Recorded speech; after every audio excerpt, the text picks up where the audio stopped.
Так сколько мы вот так вот лет собираемся? Что-то меняется хоть раз?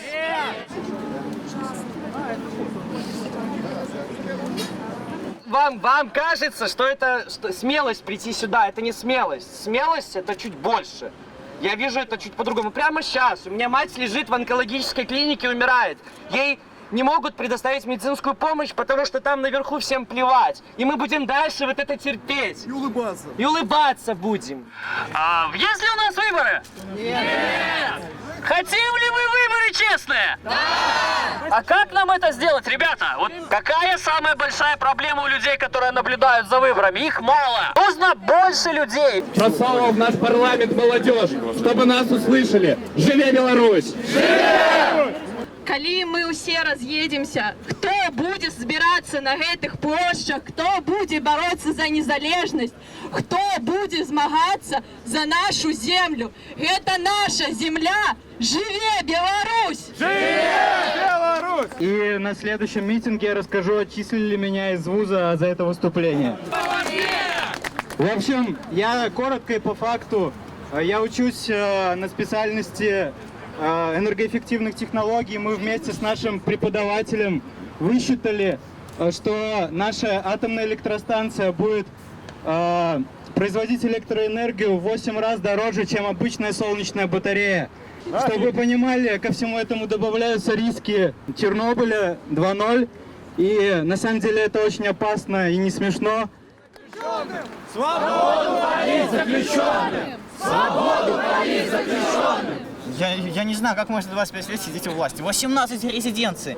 Вы представляете, как ему живется?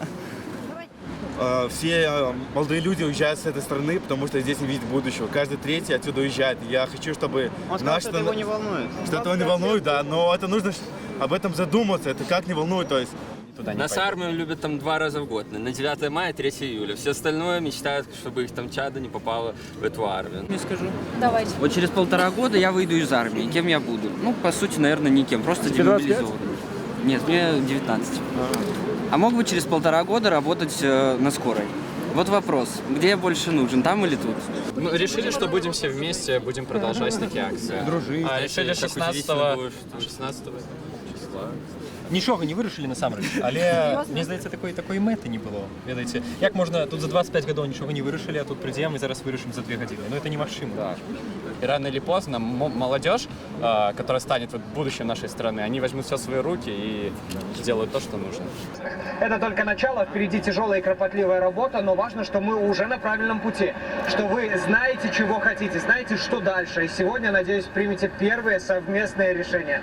Спасибо за ваши идеи, мысли, комментарии. Их слышим не только мы, блогеры, но и те, кто сейчас именует себя официальными властями, кто минусует ваши комменты. Помните об этом. Помните и впредь не оставайтесь пассивными и равнодушными. Настало время брать ответственность за будущее страны в свои руки. Нефта! Нефта! Нефта! Нефта! Нефта! Нефта! Нефта! Нефта! Нефта! Нефта! Прошу, не приезжай пока сюда. Ты нужен нам за мяжой. Так ты допомагаешь.